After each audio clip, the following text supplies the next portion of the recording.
Hi, folks. Welcome to another episode of Film Study. This is Ken McCusick. We're here to continue our expectations series today. A couple good players for you today, Marlon Humphrey and Daniel Faalele, players who certainly may have an impact on the Ravens 2024 season. Here to discuss them with me is Michael Crawford. Mike, how you doing? Doing great, Ken. Always good to talk with you. I appreciate you inviting me on to be a part of this and looking forward to talking about these two players. There's literally no series of shows I do, no regular season where I don't want to include you in every type of show I'm doing, Mike. Well, the pleasure is all mine. The favor is yours, giving me to be here. So let's start with the aperitif here and start with Daniel Faalele in this case. In terms of him, third-year player, I think he has not quite yet shed that developmental tag. Yeah, I'd agree with that. He's still squarely got that label applied to him. It's funny as I was looking at some things to kind of, prep for this a little bit, just sort of the feeling of it before I actually looked at the actual snap counts. I felt like he played a lot more in 2023 than he did in 2022, but he didn't. It was only like 19 more snaps. I know he had a start back in 2022, so that probably helped bump the number up a little bit that first year. But I guess because he was in that rotational role and maybe we saw him more often, I want to say he was in 13 games, offensive snaps. I'm talking about now, not special team snaps, 13 games in 2023, as opposed to, I think, 6 in 2022. So we did see him more often, but the overall snap count wasn't as different as I thought it would be. I got the same as you, 13 games, and he had 10 or fewer snaps in 7 of those games. So a lot of that he's playing as a sixth offensive lineman, but or he's in for a series, say, right, or two. But Faalele is a guy I've talked a lot about on this show, but I want to get the numbers right because sometimes I estimate them because of or I have them as I recall them. But is the last 92 regular season snaps he played, he collected a total of 66 points by my system, which is 0.72. That is such it's not a great number. It's a C. It's solid, right in the middle of the C range after adjustment is how I would discuss it. But it's such a sharp deviation from what he'd done early in his career. Even though it's a small sample size, it almost leads one to get excited about it. Yeah. I was telling somebody earlier today, I think I'm probably not as, and this is just the perception that I get from basically Twitter. I'm probably not as down on him as the consensus, just because I had to, I was just working on one of these little projects that I do. I do a bunch of stuff just for me, like it never even sees the light of day, where I went back and cut up all of his snaps from this year for the games where he played, a bigger number of snaps, not like the 1 or 2 or 3 snap games. And just when you watch them sort of back to back to back like that, you probably find this too. I know I find it a lot with watching film. It's never as good as you think it is. It's never as bad as you think it is. It's usually somewhere in between. And you come away, particularly when I was watching Faalele, thinking, man, he has those 2 or 3 plays a game that are like disaster type plays where either he gets beat fast and Lamar gets hit and, a turnover is also maybe in play at that point. But other than that, it's not like disaster throughout the game. You know what I mean? There's some really, really bad ones. And then everything else, like you said, is kind of right at that average to maybe slightly below average level. Yeah, I mean, I would agree with that. And obviously that's frustrating because the position he plays is a frequency and severity of error position. It's a lot like being maybe a relief pitcher or a closer or even a starting pitcher that gives up a lot of home runs. Yeah, you get a lot of outs, and then you gave up 3 home runs, and 2 of them were with 2 guys on base. That's not going to do it. In Faalele's case, I get frustrated not only by the ultimate result, which is improved somewhat. I'm also frustrated by the means in which he gets there. I'm extremely frustrated that a man his size does not use his size well, or even really try to use his size. Yeah, it's something that you would think it would be more intuitive. Like, hey, I know I'm a massive dude, and that's what I'm going to play to. But he's almost like a massive dude who wants to play like a smaller dude. And it's like, there's no need to do that. right? Lean into who you are and what you are. I mean, obviously the Orlando Brown Jr., comparison is kind of the first thing that comes to mind because he was here, number one, and he's of similar size, even though I think Faalele might be bigger. And you're like, you know what? If you just, I don't want to derail us. I'm not going to do that because I will derail us. Just play to your size. I don't want to get too technical with it because I'll do exactly what you asked me not to do. But just play to your size. Play to your strength. Your strength is your size. You have unique size, arm length, hand size, right? That stuff is on the top end of the spectrum in terms of measurables. So just lean into that. Yeah, just the unwillingness to strike first, a desire to get into a position where he's almost overcompensating for his lateral movement in his feet by trying to stay upright and balanced left to right, back to front. And in so doing, he's giving up a lot of ability to strike and take that pass rusher off his plan. And I there's more ways that it affects him than that. We can talk a little bit about this, Michael. It's really okay. I don't want to make you feel like you can't get in any deeper discussion. But one of the things I think it affects him is he's a really bad 12-6 blocker, despite the fact that he's a guy who should have all the length, all the hand size, and all the ability to get a guy there. But when you don't off balance, you don't get that pass rusher off balance to start with. Just make him work a little bit to get around the pocket. It makes that very, very difficult. Okay. Since you've given me the green light, here's what I will say. A couple things. When you're that big, when you have the kind of unique size that he and guys like Orlando Brown Jr. have, and I've heard Orlando Brown Jr. talk about this when he kind of gets into like the nitty gritty of blocking, particularly pass blocking. He says for him in particular, because of his size and movement, it's all about angles, right? It's all about angles for him. And essentially, the longer he can stay square to the line of scrimmage, the more advantageous that is for him versus the rusher. Because just my sheer mass, it's going to take you more time to try to get around me if I can stay square. When I turn my shoulders, I shorten the corner. I soften the edge for you as a rusher. So now, not only have I given you an advantage in that sense, like a physical advantage, also in terms of time, right? I'm not giving myself the same time because obviously time is going to be your friend, right? As a pass blocker, the longer that you can keep that guy running the hoop or out there dancing or doing whatever he's doing before he can try to get engaged with you and get back to the quarterback, the better that is for you. The last thing I'll say about it is you get these different schools of thoughts in O-line play, right? You listen to some of these legendary offensive line coaches like Howard Mudd, God rest his soul, he's passed a couple of years ago. His philosophy was all about taking the fight to the pass rusher. Right. Get your hands on them first. He would always say the quickest way to lose is to set back. Right. As soon as you do that, you're setting yourself up for failure. But then you listen to a guy like Jeff Stoutland, the Eagles offensive line coach, been there a long time, another really great guy. One thing he teaches his guys is don't give them your hands. Keep your hands back for as long as you can, because what are rushers taught to do? Attack your hands, right? I think even Mitchell Schwartz talked about this. Sure.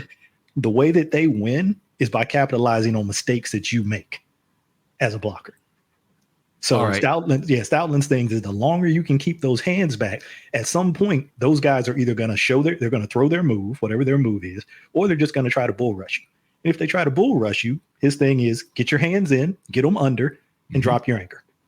So, you get these different schools of thoughts. And I wonder where Faalele is mentally with all that. Like, he could obviously do what you're saying, and I think help himself some more by maybe not all the time striking the guy first, jumping the guy, getting on him quick, but use it, to keep guys off balance. Where you do it sometimes, they don't really know where it's coming, that kind of thing. Okay. Now, here would be my thought on the two schools of thought and how they're opposed. I think it's extremely dependent on the quality of the lineman's feet. I think if you're lead-footed, and obviously Orlando Brown is not the most nimble guy. He probably falls in the bottom half of left tackles in terms of his feet quality. Of where he is there. In terms of right tackles, he was probably okay, but it's still nothing special. What he does depend on is blocking 12-6 when he loses that edge. And I I think if you're Ronnie Stanley and you can dance with whatever pass rusher they can put up against you, you can constantly play that give ground, maintain mirror, give ground, maintain mirror, and play that game. I don't see it with a player like Faalele. I think he's giving up so much in terms of not striking that it's a big difference. And maybe Brown is truly in the middle, but between Stanley and Faalele in terms of how much his feet can help him in terms of continually to outmaneuver that opposing pass rusher. And the understanding of the angles and the way that he talks about it shows at least an understanding of that that may have come from Ronnie Stanley originally. It may have come from Ronnie and the way, he saw him play on the left side. Yeah, and another thing I'll say about that is you wonder with a guy like Faalele, and one of the things that stood out, I'm sure you saw it too, is he does have real struggles when he has to react and redirect and recover. So I wonder somewhere in the back of his mind is that thought that if I strike early and miss, I'm really going to be in a bad way with having to recover against this guy. But that's why I said it's not something you never do. It's not something you necessarily always do unless you were playing for Howard Mudd. Other than that, it's sort of a change up, right, that you sort of mix in throughout the game. And the thing with, when you don't use it and you kind of do set back and you take your normal 2 or 3 kicks, it's so important for those big guys. I know I harp on it all the time to stay square for as long as they can. Make these guys run around you because your advantage is your size. If they can't get an edge on you, then they've got to come through you. And then that's where you have the advantage. So stay square for as long as you can and make them come to you and then just absorb them when they try to come into you. Well, that should obviously be where Faalele is at his best, at absorbing a bull rush. And obviously the question comes if he gets beat to either side. And you may have diagnosed what the issue is that it may be a mental problem or it may be something that he truly can't overcome. And the coaches are saying, you know what, we agree with you, Daniel. You play it the way you want to play it here with more hands up, ready to react and less punch first kind of thing. It could well be that.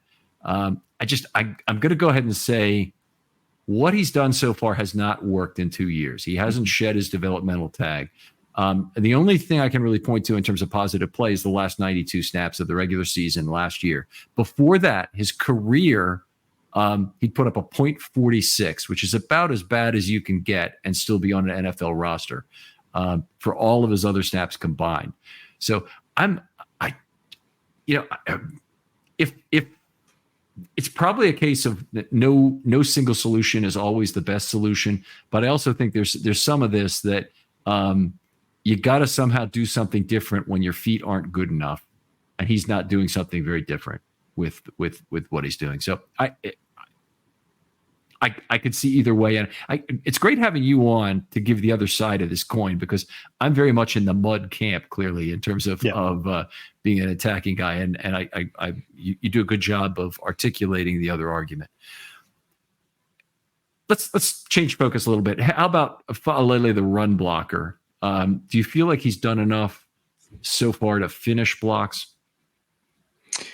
Could certainly improve in that area. And I'm not saying that he's got to pancake and jump on guys and Superman them on every, at the end of every run block, but just kind of staying engaged, right? Kind of that classic line, finish what you start. So you engage the guy and you stay engaged, right? Until the runner has made his cut or is picked his direction and he's passed you. I do still see him fall off blocks, maybe a little bit more than you'd like to see. I think he's improved from his first year to his second year, as you would expect with experience, positioning on run blocks, sort of knowing where he needs to get to and the footwork he wants to use to get there, right? Being more efficient with the footwork that he chooses to use to get to whatever that landmark is that he needs to get to. Still ways to go. It's certainly not, a finished work.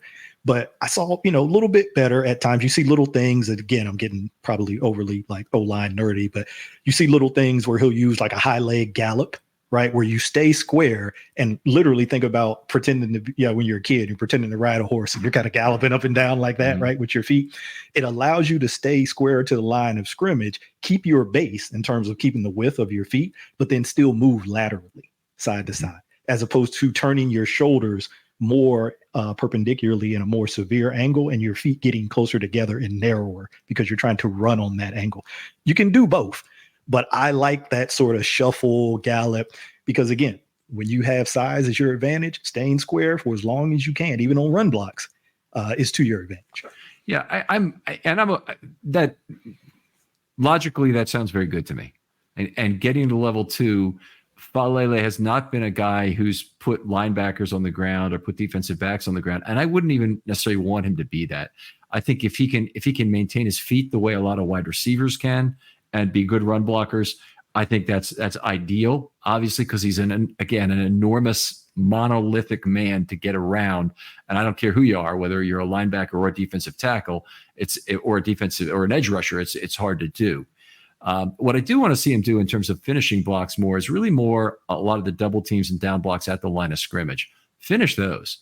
Boy, for one thing, playing defensive line is exhausting. It is just you're an overweight guy to start with when you're doing it, okay? And then you have an even more massive human being, knocking you around, and oftentimes two of them if you're a defensive tackle, and it shows up in the snap count all the time. Those guys can't play all the snaps because of how tired they get. Well, make him feel some of that extra tired and really try and finish that block. Ride him, keep going, make him lose his feet if you can.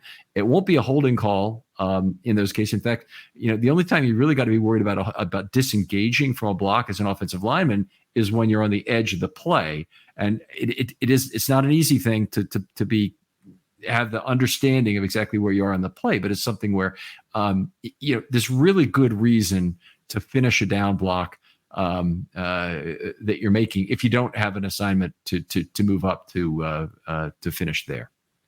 Yeah, you can't let that guy cross your face when you're kind of the outside edge of the down. You're the down blocker, right? You're supposed to be walling this guy off before you climb to the second level. Or if you don't climb, I know one thing Joe D talks about all the time is pound the downs. Stay on the down lineman first.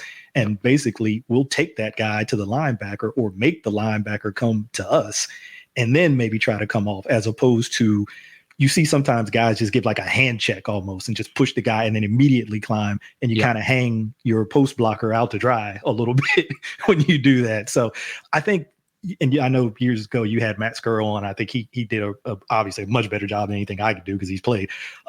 Explaining some of the intricacies and the nuances of those combination blocks and how you communicate it, even nonverbal communication, when you stay, when you go, how thick you get on the block versus, maybe you're taking more of an edge so that the other guy can grab more of the rusher of the defender. There's all kind of intricacies in that I do think it can take time and experience. And you got to be working with the same guy, right? Because again, if you're working with different guys, if you're not getting consistent, repetitions, it's almost like starting over each time. So I do think that's a factor, not to make an excuse for him. Certainly don't want to come across as if I'm making excuses. All right. Well, let's move ahead a little bit to this year. Roger Rosengarten drafted by the Ravens at 62.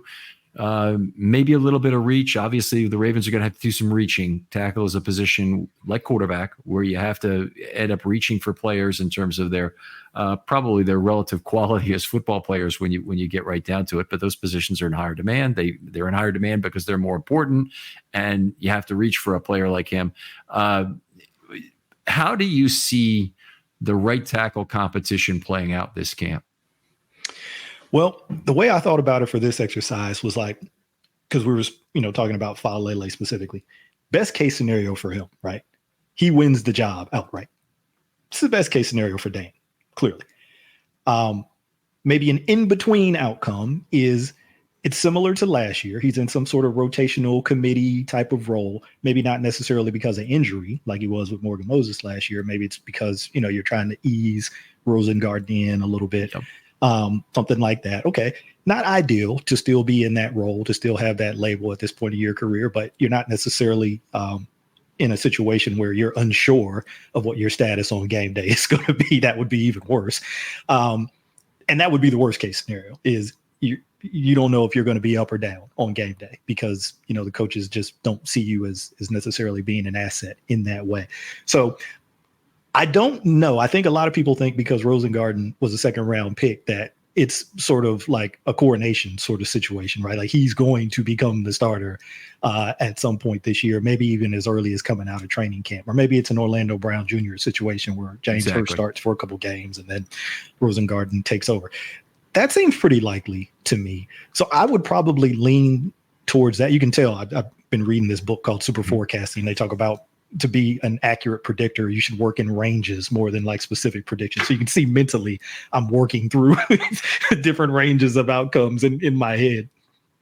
I love that, by the way. We technique in actuarial work that I termed goal posting, where you pick two things that are similar but not exactly the same and might represent the worst possible or the best possible of an assumption, say. But you're always you should work within a range and not don't there's no need usually to put a post in the ground about what you think somebody's going to be. And that's when people get themselves into trouble with yardage, calls for wide receivers and things like that. Go back to Rosengarten there for a second here. I don't consider it a coronation, but the Ravens have to make progress on their solution to the Ronnie Stanley situation for 2025. If Stanley has a big year, I guess they could re-sign him. It's not completely out of the question, but there's going to be a lot of money. Well, actually, they cut off the last year of the contract, didn't they? I think the Warriors did. Yeah. So now he's gone in 25. So they'll have to re-sign him. If he plays well, he'll probably play himself right out of Baltimore in terms of the price. So I wouldn't think he'd necessarily be here. So the Ravens did not make what I would call a strong play towards a 2-year solution at left tackle. I think there are a lot of guys who fit that mold that all got taken pretty much before the Ravens got a chance to draft. The other guys that they could have had a chance at were really second tier options in Patrick Paul or Kingsley Suamataia. And I like Suamataia in terms of what you do, or Amagaji from Duke, from Yale. Those are guys who you were taking advantage of the 1-year landing strip you had to try and figure out how to get a left tackle for next year. Because I think they can figure out how to get a right tackle, or even bring a guy, a Faalele or somebody else who's a stopgap for a year.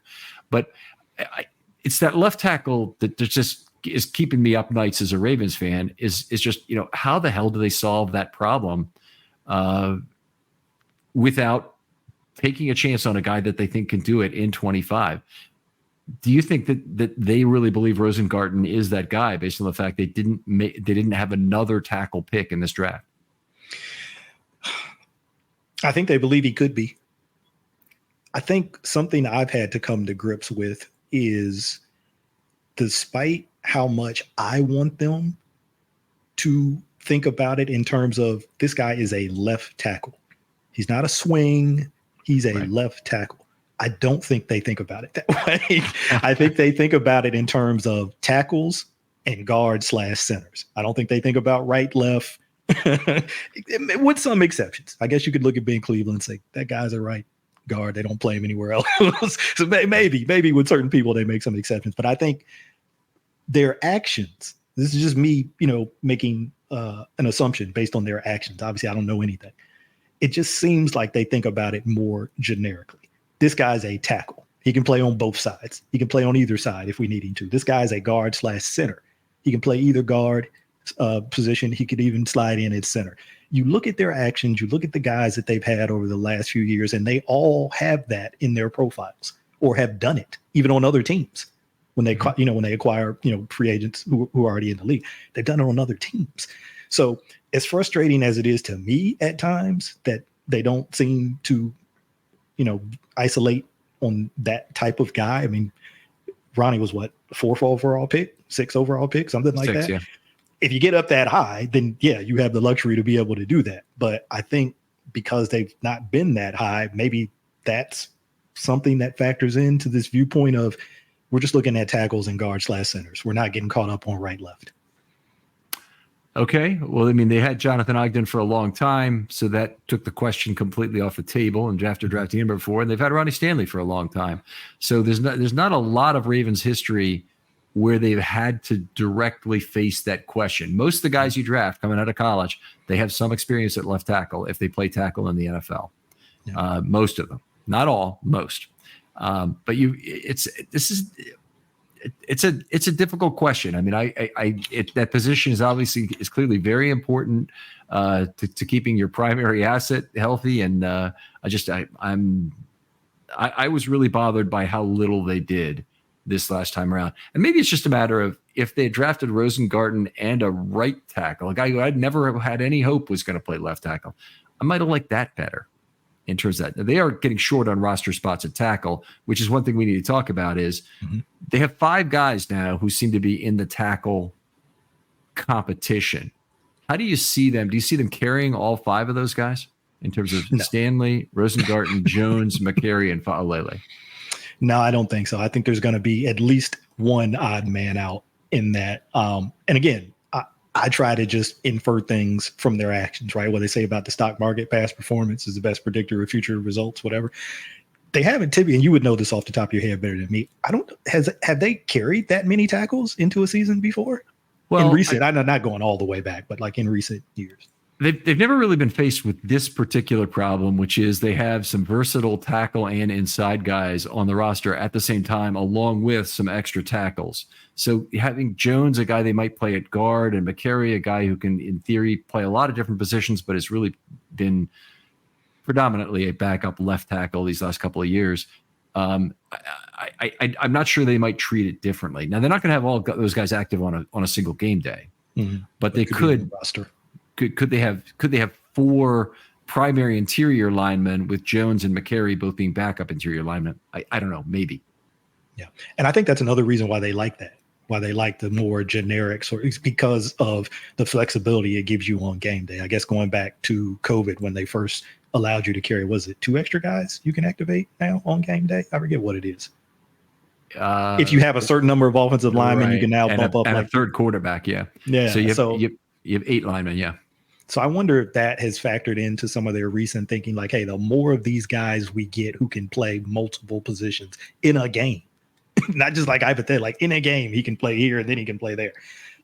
It gives them more of that game day roster flexibility. Maybe, I don't know.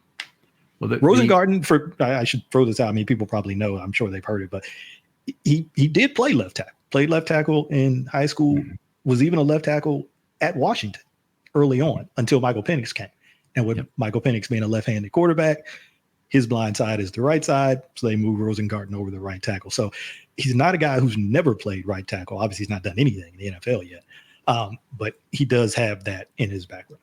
Yeah, and absolutely true. And he's got a left tackle's body, if ever there was one, in terms of he doesn't quite have the ideal arm length is the only thing, but doesn't really have a great anchor, but has the fantastic mirror. If he can't make it at left tackle, I don't know why I would think that he'd be a particularly good right tackle, because he's going to be a finesse guy. Mm-hmm. So he's going to have to play it that way, and that's just a lot harder, I would think, in particularly for a team that wants to run the football. There's going to be a lot of focus on what he's doing on that right side in terms of helping the run game. I'm skeptical of the pick. I thought it was kind of a reach pick, and I would have preferred if they reached for somebody in the first round. But honestly, the guy probably would have taken it or there was a question to take versus Wiggins at number 30 would have been Suamataia, and that would have been a tremendous reach because they could have had him in round 2. He was right there. Yeah. So just kind of pissed that they let him get to the Chiefs and get Rosengarten. Yeah. Yeah. Apparently, there's a story that was it the Chiefs or the 49ers or maybe both. Would have potentially come up to take Rosengarten in the second round or something. I can't remember the story. He was telling it, or the media was telling it. Somebody was telling it recently, where they were trying to infer who, because I think DaCosta talked about it, and then people were trying to infer, okay, who are these teams that he's talking about? He said there were these teams who were interested in trading in front of us, and they were going to take Rosengarten. I don't remember the particulars, but something like that. All right, they had a bunch of trade offers to the Ravens for the 30th pick. I know that, but they had 8 separate offers. He claims I'm sure he's telling the truth. It's just after the fact in the draft. There's not a lot of point in lying about it. I mean, there really isn't. It just brings your own credibility into question. Let's go back to Faalele for a second. What's a good season for Daniel Faalele? Okay, I didn't know how specific you wanted to get with this. I think in years past I've been like really generic. But if you wanted something more specific, here's what I did. So I looked at what he did last year, right? And I looked at the games where he had close to 50% of the snaps. I want to say there was only like 3 of those games where he was like 48% or more. So in my mind, good would be, let's say I double that, right? Or even a little more. Let's say I have 6 to 8 games where I play 50% of the snaps or more, right? Offensive snaps. And maybe mixed in there, I have like 2 to 4 games I actually start. That would be an improvement over last year, right? It wouldn't be, okay, he's become your starter per se, but it would be an improvement over last year. And so I would categorize that as a good season for him. Okay. Any other quality of play, things you want to see, specific improvements? Oh, there's definitely improvements. Again, I'll try to be brief because I talked about some of this stuff before. So I won't rehash those. But one thing I think I didn't say, eyes. Very important, right? Your eyes, very important. I heard Jeff Stoutland say this because I've listened to him in a clinic recently with offensive linemen. The biggest transition from college to the pros is how they use their eyes and how they use their hands, in his opinion, because things are happening so much faster, particularly if you're an interior guy, obviously. But even at tackle, the quality of athlete that you're facing week in and week out, they're literally the best in the world at what they do week in and week out. And so, the more disciplined you can be with your eyes, the more you can use your eyes to your advantage to help you identify things before the snap and even after the snap, right? Game stunts, post-snap movement, blitzers coming, from off the line or delayed, the more things you can do to train your eyes. There was a coach that used to say, hey, if you see a lot, you don't see anything, but if you see a little, you see a lot. So you got to get more disciplined with how you use your eyes. Huh.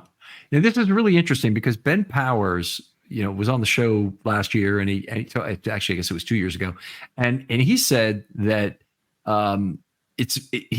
where he kept his laser focus was on the top of the right number of his opponent, because he knew he couldn't get head faked in and knew other things couldn't happen. And a lot of how picking up stunts and blitzes and whatnot was a feel thing. Okay. So he didn't really go further into the description of that. But I mean, I don't doubt that, he's scanning pre-snap like any good lineman would, and to try and figure out what's going on. And then at the snap, he's very focused on the guy opposite. And obviously if there's a spin move or anything, it's going to take that number out of where it needs to be. But really a very different viewpoint in terms of how you're doing it. You're not dropping your eyes into some lazy focus where you broaden your field of vision to look for potential stunts and twists as you or I might think it might work. At least, a very good pass blocker is saying that. Mm-hmm. So. Oh yeah, no, I'm not implying be lazy with your focus. I'm saying be disciplined with your eyes. Make sure that your eyes are in a specific place. And I think, they obviously, have different coaching points on that, okay, if you're going against this rusher or we're going against this team, maybe we want to look here, we want to look there. But I think to his point about feel too, kind of wrapping that in, I think each guy kind of has to figure that out for himself too. Right. What works for me? Where do I put my eyes that give me the best opportunity to get to where I need to get in terms of being able to feel these different things that can happen post-snap, or having that landmark, like you said, where you're targeting a certain landmark. So for him, it sounds like he had identified that spot, like, hey, that's what works for me. If I'm looking at that spot, it allows me to do this, this, and this, and I can eliminate a bunch of other stuff. I don't even have to worry about it. So no, I agree with him on that. I think you do have to be more disciplined with your eyes. You can't just kind of be like all over the place. And sometimes I wonder with Faalele, I obviously can't see his eyes when we're watching film, but It almost is like things are still moving too fast. Right. It hasn't slowed down. And I think sometimes you're seeing everything, right? All this movement, you're seeing this, you're seeing that, but you're not seeing anything really because there's too much. You're not focused enough. All right. Other things for Faalele you need to see? We talked about the redirect and recovery sort of thing. Obviously, that's a big thing because you're going to get beat. You're going to get yourself in some bad body positions or some disadvantageous positions. So being able to recover to at least lose slowly at that point, right? Maybe you don't recover to the point where you can like truly win the block, but you at least lose slowly and you don't have a guy like burn the edge past you and get a strip sack. So, maybe, some more work in that area. And then I think he's done this already in terms of his weight management. I think we saw that from his rookie year to this year, but just kind of continue on that path of finding a weight that allows you to play a full snap load and not have like a significant decrease in performance. I think everybody loses a little bit of something throughout the course of a game, unless you're like an elite guy, but something where you're not falling off a cliff because you just don't have the aerobic capacity, to do it. I think he's been on that track and he's made improvements in that area, but just, let's just stay on that path, you do hear it said he's just not a fat guy, right. Despite, weighing upwards of 370 pounds. He's really not a fat guy. I'll go ahead with my good season. I'm going to just be as quick as I can with this because you've said a lot of good things here. I'd say plays well in the preseason. I think it's actually very important for him. A lot of players, it's really important for it. In fact, the thing I'm finding, the wide receivers and the cornerbacks, the two positions which probably have the highest amount of soft tissue injury, have a lot of young players who need to prove who they are. Devontae Walker, critical to get preseason reps with Lamar, be healthy for camp so you can build rapport with Lamar. Wiggins in Tampa, in terms of how much they get on the field this year and how much the Ravens can learn about him for 25 to make decisions about Stevens and Humphrey, going to be critical for them to stay healthy. But it's also critical for Faalele. I think if he plays well in the preseason, he will at least be the first option to step up if there is an injury at right tackle, and that's how I'm defining a good season. Does not have to win the starting role. Play at the end of the last season does not prove to be a fluke. When he gets the opportunity, which places him north of the replacement level when he sees time, and he would be north of that if he continued at those last 4 games pace. He becomes a useful piece in jumbo and goal line packages. So I don't have anything about starting in there other than he's ready to go if he's called upon. And I think, honestly, if you had to say the best thing for the Ravens would be very different from the best season for Daniel Faalele in terms of a great year he's not called upon. Right. Absolutely. Yeah. We'll go to a great season. What's a great season for Daniel? I'll keep it short and sweet. He does win the starting job, and he starts and plays in all the games. That is a massive number. So that would be above my 80% percentile ranking of potential seasons he could have, at least as I would see it. I say he starts the season at right tackle and makes the decision to move to Rosengarten or Jones a difficult one for the Ravens coaches, even though seeing Rosengarten is essential to the 2025 plans at left tackle.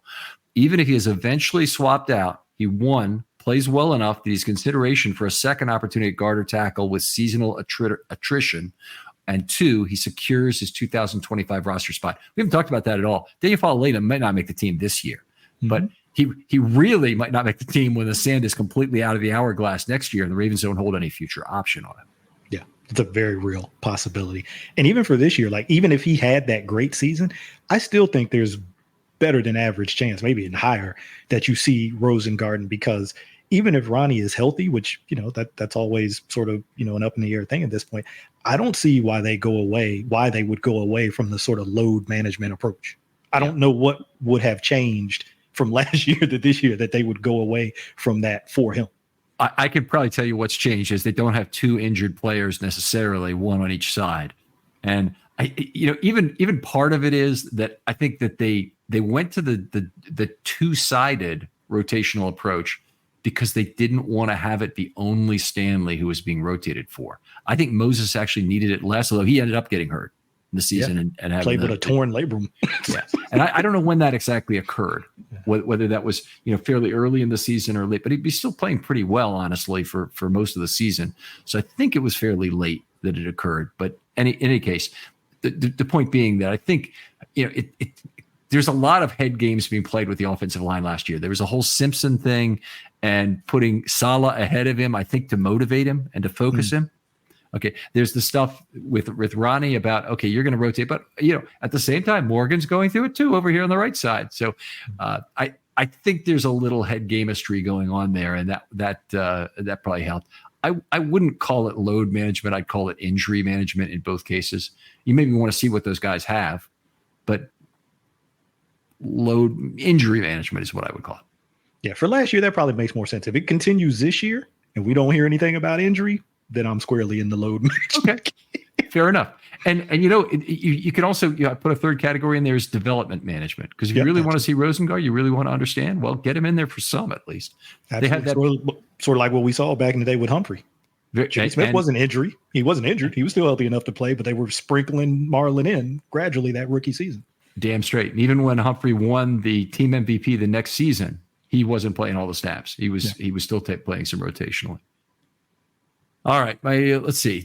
I gave you my great year for him. Yes, I did. So now let's move on to Marlon Humphrey. Okay. Turns 28 in July. I think it would be fair to say this is a crossroads season for him. He is signed through 26, but there's a cut savings for him in 25 of 12.4 million and in 26 of 17.4 million. So we're getting to a point where you really got to earn your money and earn the higher numbers that come later in a long-term contract. Yeah, if you're fortunate enough, right, to get a second contract, because that doesn't happen all that often with the same team, that's a great thing. And to get that, and then to become, I think one of the endeared type of players, right? I think he's really a fan favorite, and obviously there's the injuries and that kind of, but aside from that kind of stuff, I think he's really a kind of fan favorite kind of guy. Certainly became one of my favorite players. I can remember back to when he was drafted, like, this doesn't make any sense. Why are they taking a corner? And then he goes on to have the kind of career that he's had. So, but he's reached that point where you're making those or you're at least having those kinds of conversations. You're not having to make the decision yet, but you're having those conversations about making those kinds of decisions with a guy like that. And, a little bit of it is sad, from a fan perspective, but it's the business of the NFL. It's the life cycle of the NFL. And it's just the way it goes. Maybe kind of playing for his Ring of Honor spot. Mm-hmm. I think if he finishes this contract, he's pretty much certainly got it. If he were to not finish this contract but play 25, more likely than not, and obviously would really help if the Ravens won a championship in Absolutely. Here too. That never hurts. But anyway, the Ravens go ahead and they draft Wiggins in Tampa. So whether with the way the Ravens have to be careful about spending money, it becomes kind of apparent to me that he and Brandon Stevens are probably competing for one spot going forward, whether that means after 25 or after 24. Yeah. I agree with that. I mean, you don't take a first round corner to not have them become a starter sooner rather than later. It's not why you do that. And then, we talked about where Humphrey is contractually, age wise, that sort of thing. You've also got Brandon Stevens, younger, not at that same stage of his career, but this is last year he's under contract, 24. Yeah, that's it. Yeah. So, there's decision that has to be made there, and I'm sure there've been negotiations and talks. Probably, I can't remember if he said they were or they weren't, or he just leaves that up to his agent because he was asked. But I'm sure that there's been something there. But yeah, you're getting to a numbers crunch and a cost crunch situation, and you're going to have to make that decision. I think what helps Humphrey a little bit, obviously if he can get back to health and form, having that flexibility we'll probably talk about, right, to be able to play inside and outside. There might even be one more spot. We'll get to that. But last year, safety, don't say it. Obviously, he played 13, 0, and 13 snaps in the final 4 games of the series. That's Miami, the Pittsburgh game, which didn't matter. 0 was the right number for that game. But then the Houston playoff game, he didn't play any. In Kansas City, he was only on the field for 13 snaps. I thought his season was still excellent on a rate basis. So he had 40 targets, 6.1 yards per target, 1 TD, 1 interception, 69.2 opposing passer rating. There's nothing wrong with it from a rate basis. There were some things that I would have liked to see him do better, but from a rate basis, I thought his season was still excellent. Yeah, when I was looking back at some of his recent, sort of production, I didn't realize. Now, take it for what it's worth. I know how people feel about the Pro Bowl. I didn't realize he was a Pro Bowler as recently as 2022.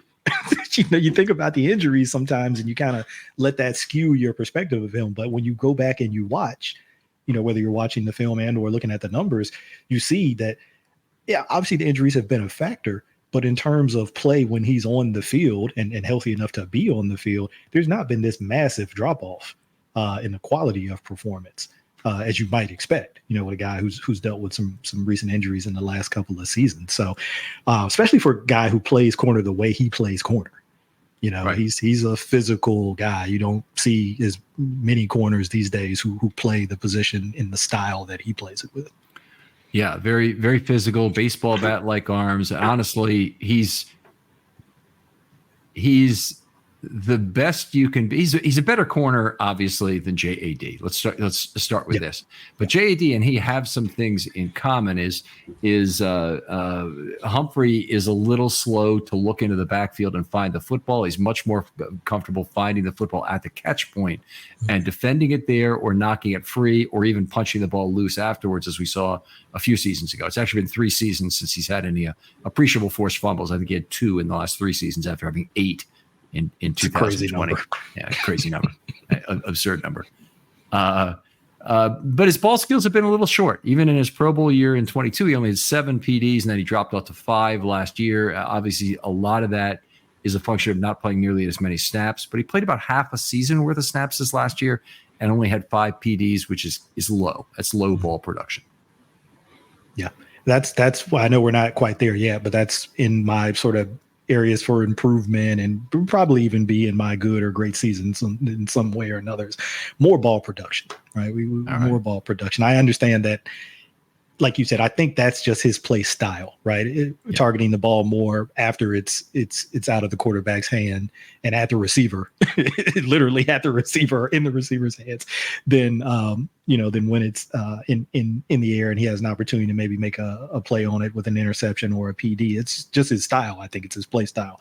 But I think that there can be some opportunities there for him if he's healthy enough to play more snaps. And in this defense, even though I know, you got to do play caller this year, but, schematically, I don't think it's going to be, significantly different. I think there are opportunities for more ball production. Yeah. Physicality been the calling card his whole career, and it's more than just at the catch point. Incredibly physical off the line of scrimmage with receivers, and often that leads to opportunity. To not get drawn out of a play, to be able to assist somebody else on a play. And we've seen some of that the last couple of years.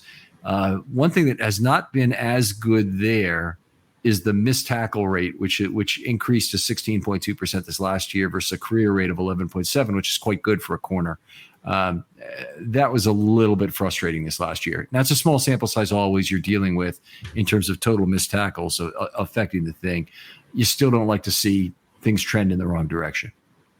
No, you definitely don't, especially for a guy who, being a good tackler, at least being again, we're talking about corners, at least being a solid tackler has kind of been, one of the calling cards for him. You definitely don't want to see him, trend negatively in that regards. And I don't know if it could potentially be injury related. I know you talked about the sample size, that could be a factor as well, but you can't help but maybe have a little bit of that age combined with recent injury start to creep into your thinking, like, is he losing a step? Is he losing an edge a little bit? I don't know. But we'll get an opportunity to see this year sort of where he's at and where that trend line is continuing to go.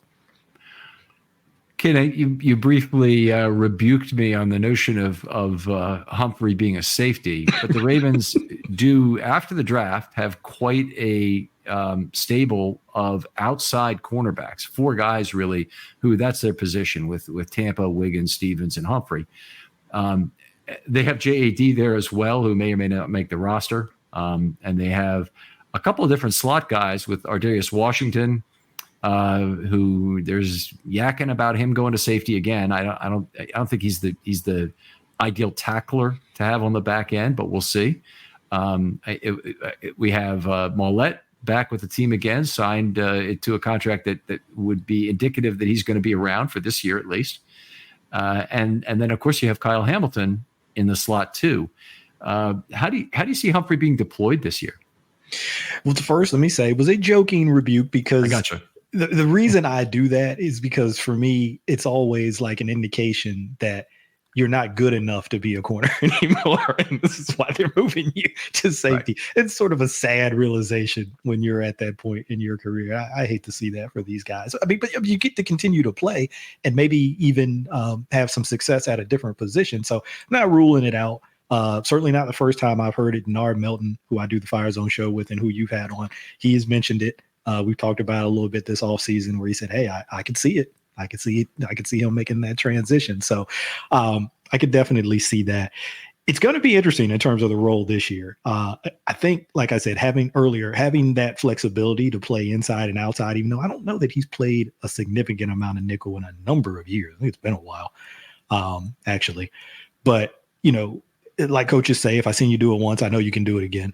And obviously he did it for pretty good part of that season where he played it a lot. So we know he's got that in the bag.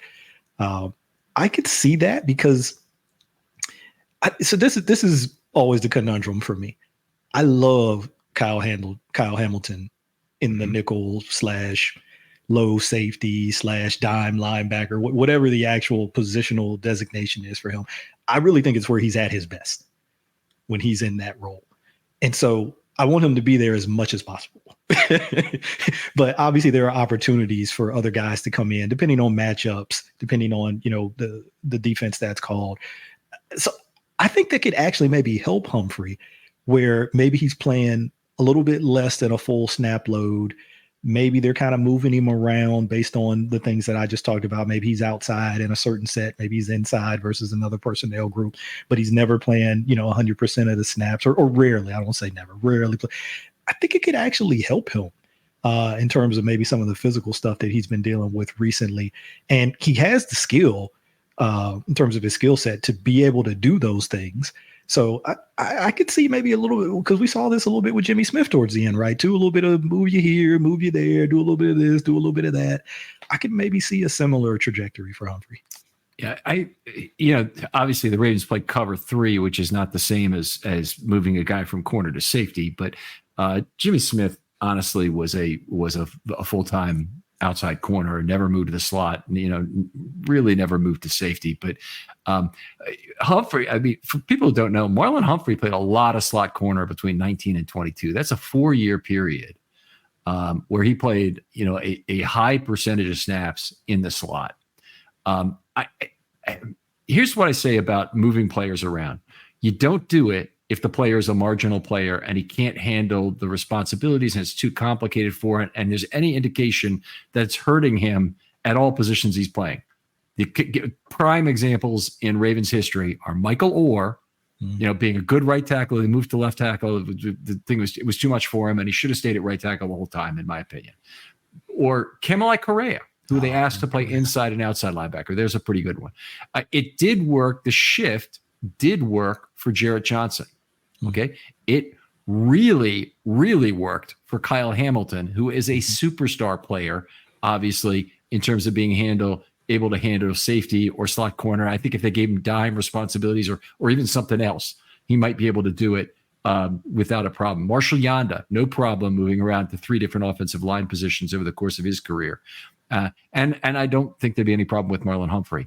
And I think Marlon Humphrey is even the kind of guy that would be very much like Hamilton, that you could move on a down-to-down basis. Mm-hmm. Okay.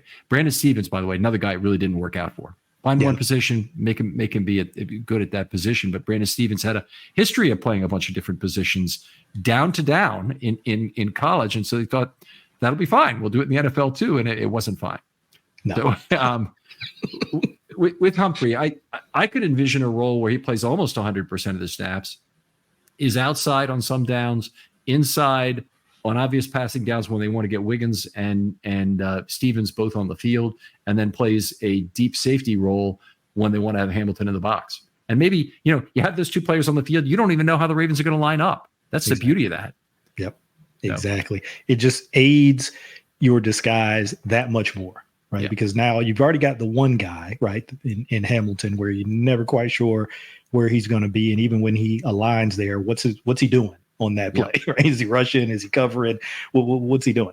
You add another guy to that mix who can give you similar, sort of versatility. And now you really got those quarterbacks and the offensive line.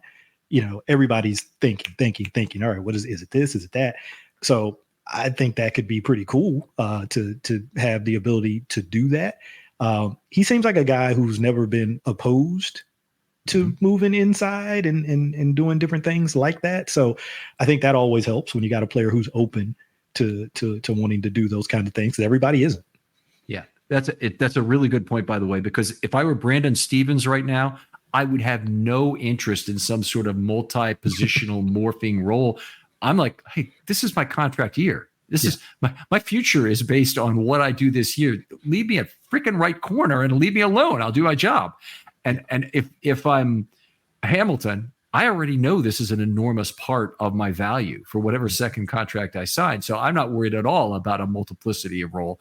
And in Humphrey's case, he's made a ton of money, and he may also be a player who has to transition. So showing that you could do it could actually increase his value going forward.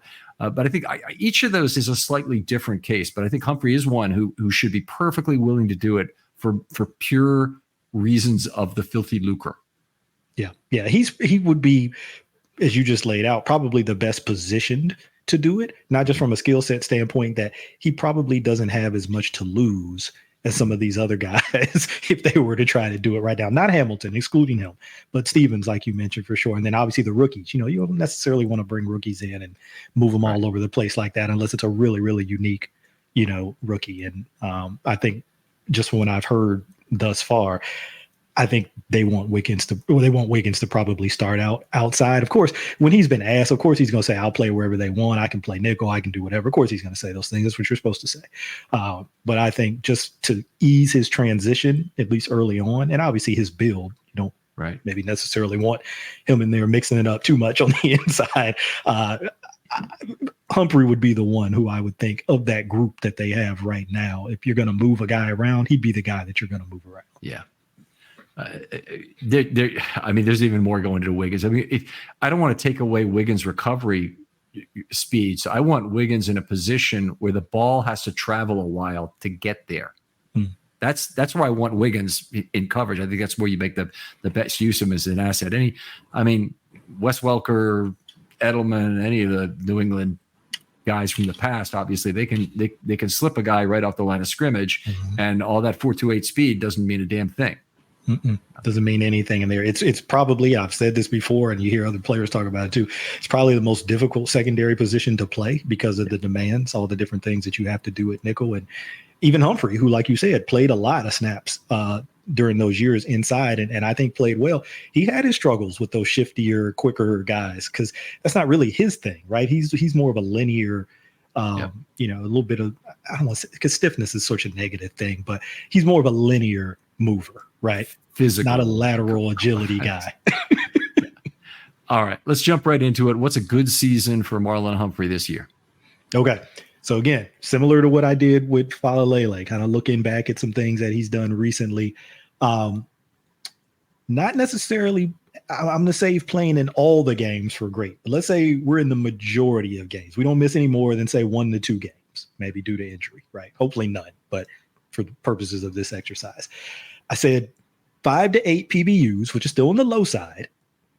Don't worry, it gets better and great. 1 INT, 1 forced fumble, and for what it's worth, not that it matters, you make a Pro Bowl. Okay.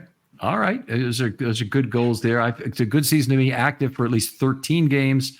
Continues to play at a high level in terms of rate statistics and coverage. Very important. If that drops off, the emperor has no clothes all of a sudden in terms of what he's doing, because we've already seen evidence of injuries and whatnot potentially eroding his play. And I think he could be in trouble. I have no other specific statistical goals for him. He can get there any way he wants in terms of the rate statistics still being good. But one of the important rates is opposition passer rating, which is heavily dependent on interceptions. So he can get there any way he wants, but it's going to be a lot tougher if he doesn't have any picks. Right. Physicality returns with a healthy season. Plays where needed, including rotations, so the Ravens can determine how they will assimilate Wiggins and Tampa in 25. Could not be almost anything more important in what he does for the Ravens at 24 than how he helps them figure out who Wiggins and Tampa are. So if that means rotation, great. If that means he's playing 3 different positions, great. If that means he's playing 100% of the snaps because they've got soft tissue injuries to a couple of rookies who don't know completely how to take care of themselves yet. That may be the case too, but he has to be the glue that holds the secondary together in a lot of ways. Yeah, and I think that's probably how he's looked at in that room. I mean, he is the vet leader at this point in that room. Yeah. All right, a great season. All right, great season. Now we get to playing in all the games. We're not missing any games due to injury. We're up to 10 to 15 PBUs, 3 to 5 interceptions, which anything above 3 would be a career high for him in a season, with 1 TD. I'm throwing in a return TD in there, right? We gotta. If this is, we're talking about great, right? So I need you to take one of these balls to the house. 2 to 3 forced fumbles with 1 recovery and an All-Pro. Okay, you're being real specific statistically, and that is so unlike you. I know. I like to switch it up. I like to switch. I told you, it's reading this book. It's like forcing me to hey, write this stuff down and then, see how it plays out and then go back into what was your process for coming up with those ranges. Now that's really good. That's really what you're saying. Reevaluate is really good. I'll just give my grade season directly. A lot of similarity here, but mine is much more general. Active for 16 plus games. It's okay if he doesn't play in the Browns game, I think it is, at the end of the season. Delivers top flight downhill play and some pass rush from slot corner. Is the glue that holds the secondary together with fine rotational play on the outside, complemented by time at either slot corner or split field safety as needs arise. Delivers more turnovers based on second man and off man skills. We've seen him get interceptions that are headed for another man's receiver because he figures it out so quickly. We've also seen plenty of times where he's the second man in and punches the ball free. Sometimes he's the first man that punches the ball free too, but I want to see more of that.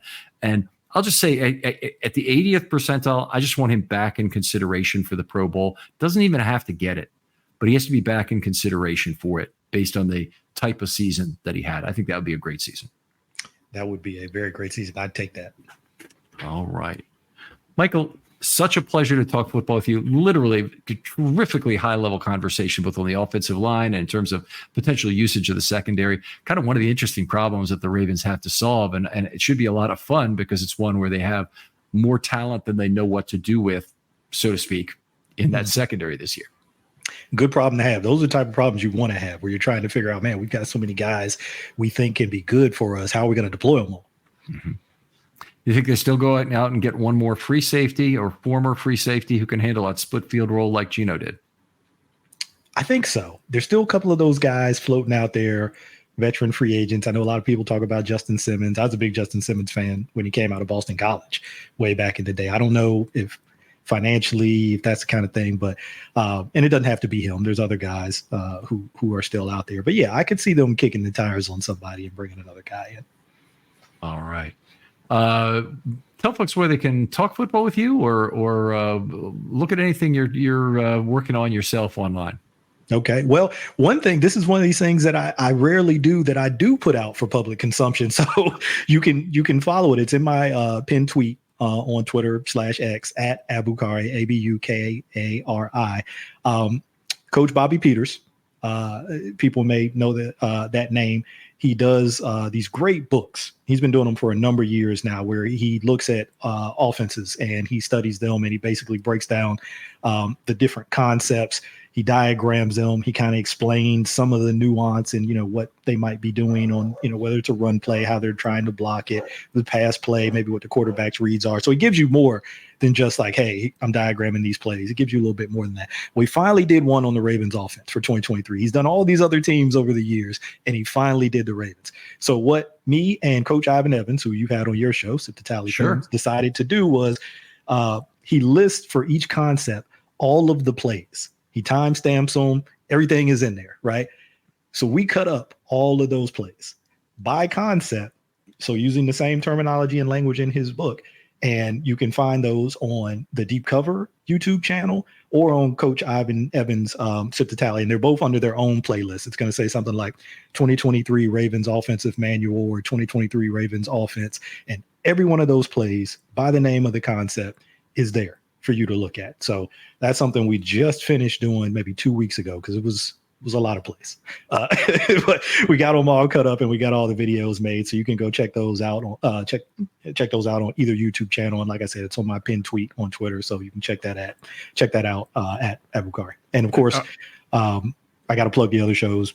Deep Cover Podcast with Chris Aguilera and Kerry Stevenson, Fire Zone Show with Denard Milton, kind of in hiatus during the off season, but we'll be back when we'll be back. So just keep your eyes and ears open, and follow me, and you'll get all the latest and greatest. All right. Recommend both those guys, Denard Milton, Chris Aguilera. I haven't worked with Kerry Stevenson recently, but Denard Milton has been on the show before and was excellent. And Chris Aguilera was on recently to talk about the offensive tackles, and he had Rosengarten a couple spots ahead of me. He had him at number 11. I had him at number 13. So he got his guy, and hopefully that certainly works out. And that sounds great. What you and Coach Evans are doing together in terms of the film. I'm definitely going to plan to take a look at that, and I'd encourage folks out there who are listening to do that as well. Is that I did want to ask, is what you guys have cut up, does it have your overlay of commentary on that, or does it have what does it have with it? Mine is straight film. Coach Evans, he provided some commentary. He provided some screenshots of some of the diagram. That are some of the diagrams from the book. So you get maybe a little bit more sort of extra stuff. If you go to his playlist, those first couple of videos, I don't think he did it for all of his videos, but at least the first few.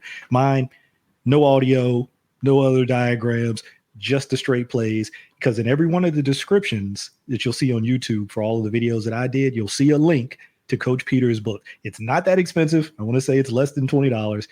You will love it.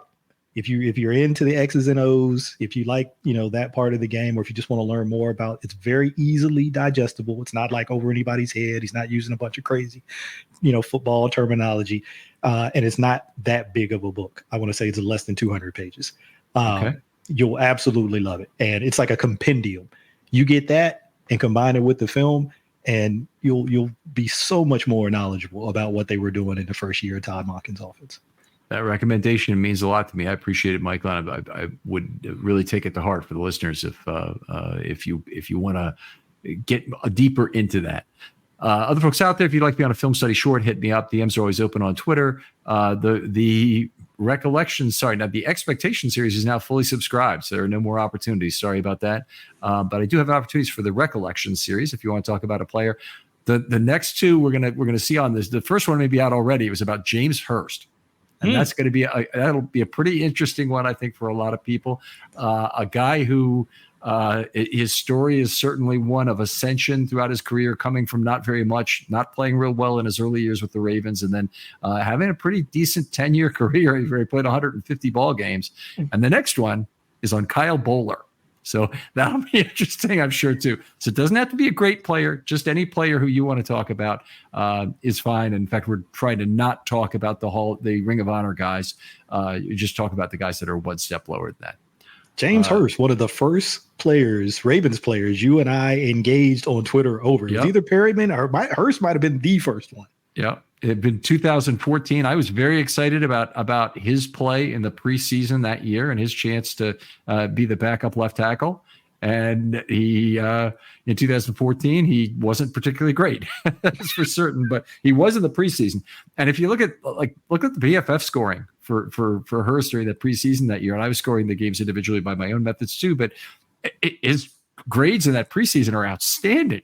They're just ridiculously good. You think, how could this have not worked out? But anyway, Hurst had a lot of strange turns in his career, honestly, that we went over. And a guy from Central Mexico did the show with me, and his offensive line knowledge, very impressive. Miggy Duran. So take a look at that and see if take a look for it. It may already be out when you're listening to this, because I think it'll be out as early as Saturday, the 8th of June. So if you missed it, go back and take a look for it, I guess is what I'd say. Michael, can't thank you enough for coming on again. It's always a pleasure. And I said I knew we were going to try and keep this under an hour, and we didn't do it. Nowhere close. We had a couple of opportunities, but when you gave me the green light, I said, all right, here we go. All right, my friend. Thanks again for coming on. Yeah, it was a blast. Appreciate it, Ken. Thank you. And we'll talk to you next time on Film Study.